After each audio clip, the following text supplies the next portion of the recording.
Hi കൂട്ടുകാരെ, ഇന്ന് നമുക്ക് ബാസ ഫില്ലറ്റ് കൊണ്ട് എങ്ങനെയാണ് ഫിഷ് കറി ഉണ്ടാക്കുന്നതെന്ന് നമുക്ക് കാണാം. അതിനിടയ്ക്ക് ഞാൻ പറഞ്ഞു തരാം. ഇതുപോലെ അടുപ്പുള്ള UK-യിലുള്ള കുറേ ആൾക്കാരുണ്ടാകും. അവർക്ക് വളരെ ഉപകാരമുള്ള ഒരു സാധനമാണ് ഇത് ഉപയോഗിച്ചാൽ നമുക്ക് നമ്മുടെ മീൻ ചട്ടിയൊക്കെ ആണെങ്കിൽ നമുക്ക് അടുപ്പേ വെച്ച് ഈസിയായിട്ട് യൂസ് ചെയ്യാൻ കഴിയും. ഇത് കണ്ടോ, ഇതുപോലെ. പിന്നെ ഞാൻ ഇവിടെ ഉപയോഗിക്കുന്ന വെളിച്ചെണ്ണ എന്ന് പറയുന്നത് KTCയുടെ പ്യുവർ കോക്കനട്ട് ഓയിലാണ്. അത് ഇച്ചിരി എടുത്ത് 1.5 സ്പൂണാണ് ഞാൻ എടുത്തിരിക്കുന്നത്. അതിന് ശേഷം ഉലുവ എണ്ണയിലിട്ട് പൊട്ടിച്ചു. അതിന് പുറമെ കടുക് പൊട്ടിക്കാൻ വേണ്ടിയിട്ടു. അത് രണ്ടും പൊട്ടിയതിന് ശേഷം നന്നായി പൊട്ടിയതിന് ശേഷം അതിലേക്ക് കുറച്ച് ഇഞ്ചിയും വെളുത്തുള്ളിയും കൂടെ ചോപ്പ് ചെയ്ത് അരിഞ്ഞിട്ടു. അത് നന്നായിട്ട് മൂത്തതിന് ശേഷം ഇടയ്ക്കൊന്ന് ഇളക്കി കൊടുക്കണേ. നന്നായിട്ട് മൂത്തതിന് ശേഷം അതിലേക്ക് ബാക്കി ഇൻഗ്രീഡിയൻസ് നമുക്ക് ചേർക്കാവുന്നതാണ്.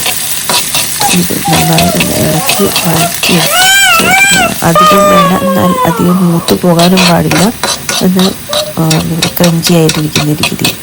അതിനുശേഷം അതിലേക്ക് സ്വല്പം സബോളയും പച്ചമുളകും കൂടെ അരിഞ്ഞതും കൂടെ ചേർക്കുക. അത് നന്നായിട്ട് ഒരുവിധം വരളാൻ വേണ്ടിയിട്ട് അത്യാവശ്യം ഒരിച്ചിരി ഉപ്പ് ചേർത്ത് കൊടുക്കുകയാണെങ്കിൽ പെട്ടെന്ന് വളർന്ന് കിട്ടും. സോ അത് കുറച്ച് വരട്ടിയതിന് ശേഷം അതിലേക്ക് അതിന് ആവശ്യമായ മഞ്ഞൾപ്പൊടി, മുളക് പൊടി, മല്ലിപ്പൊടി, പിന്നെ എൻ്റെ സീക്രട്ട് ഇൻഗ്രീഡിയൻ്റായ കുറച്ച് ഉലുവാപ്പൊടി ഇതും കൂടി ചേർത്ത് പച്ചമണം പോകുന്നത് വരെ നന്നായിട്ട് വഴറ്റുക.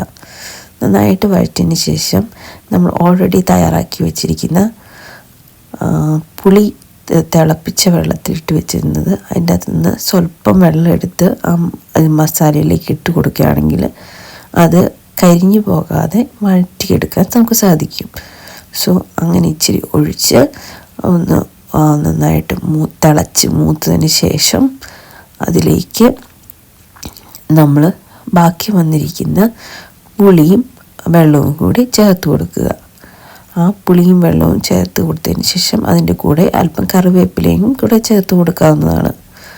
അതെല്ലാം കൂടെ ഒന്ന് മിക്സാക്കി നന്നായിട്ട് ആവശ്യത്തിന് സ്വല്പം വെള്ളവും കൂടി ഒഴിച്ച് നമുക്ക് നല്ല കൂട്ടി വെക്കുക. നന്നായിട്ട് കൂട്ടി വെച്ച് നന്നായിട്ട് വെട്ടി തിളയ്ക്കുന്നോടം വരെ ഇത് നന്നായിട്ട് തീ കൂട്ടി വെച്ച് നന്നായിട്ട് വെട്ടി തിളയ്ക്കുന്നോളം വരെ അത് കിടന്ന് തിളച്ചുകൊണ്ടിരിക്കട്ടെ.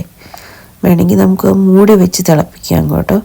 ആവശ്യത്തിന് വെള്ളം ഒഴിക്കണം കേട്ടോ. ഒരിച്ചിരി വെള്ളം മീനിൽ നിന്ന് ഇറങ്ങും. അത് കാരണം അത് നോക്കി വേണം വെള്ളം ഒഴിക്കാൻ. നന്നായി തിളച്ച വെള്ളത്തിലേക്ക് നമ്മൾ മുറിച്ച് കഴുകി വെച്ചിരിക്കുന്ന ബാസ മീൻ കഷ്ണങ്ങൾ നമ്മൾ ഇട്ട് കൊടുക്കുന്നു. ആ ഒരു പാക്കറ്റ് കൊണ്ട് ഞാൻ അല്പം കറി വെക്കാനും കുറച്ച് ഞാൻ വറുക്കാനും എടുത്ത് വെച്ചിട്ടുണ്ട് കേട്ടോ. ഇതിപ്പം നമ്മുടെ കൊച്ചു ഫാമിലിക്ക് ആവശ്യത്തിന് അധികമാണ് ഈ മീൻ. ഒരു പാക്കറ്റ് മേടിച്ചാൽ നമുക്ക് 2 നേരം കറി വെക്കാനും അല്ലെങ്കിൽ കറി വെക്കാനും ഫിഷ് ഇതാക്കാനും ഉള്ളതുണ്ട്. സോ അതിന് ശേഷം കറി നന്നായി തിളച്ചതിന് ശേഷം എൻ്റെ കുട്ടിയാകട്ടോ അതിൻ്റെ ഉപ്പ് നോക്കുന്നത് അവൾക്ക് ഭയങ്കര ഇഷ്ടമാണ്. എല്ലാ കറികളുടെ ഉപ്പ് നോക്കുക. അവർക്ക് എരിവ് ഗുഡാണെന്നാണ് പറയണത്. ഇനിയും വേണം ഉപ്പ് നോക്കാൻ വേണ്ടി. നല്ല എരിവുണ്ട് കേട്ടോ. അത് വേണം.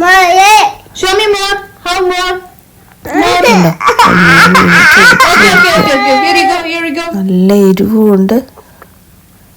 ഇനി നമുക്ക് തിളച്ച് വെന്ത് കഴിഞ്ഞിരിക്കുന്ന മീൻകറി നല്ല ചൂട് ചോറിലേക്ക് ഒഴിച്ച് നമുക്ക് കഴിക്കാം. നല്ല എമ്മി ടേസ്റ്റി ആയിട്ടുള്ള ബാസ ഫിഷ് കറി ഉണ്ടാക്കിയിരിക്കുന്നു. നല്ല ചൂട് ചോറിൻ്റെ കൂടെ നമുക്ക് ഒഴിച്ച് കഴിക്കാം. നല്ല ടേസ്റ്റായിരുന്നു കേട്ടോ. എല്ലാവരും ഒന്ന് ട്രൈ ചെയ്ത് നോക്കണേ. ബായ്.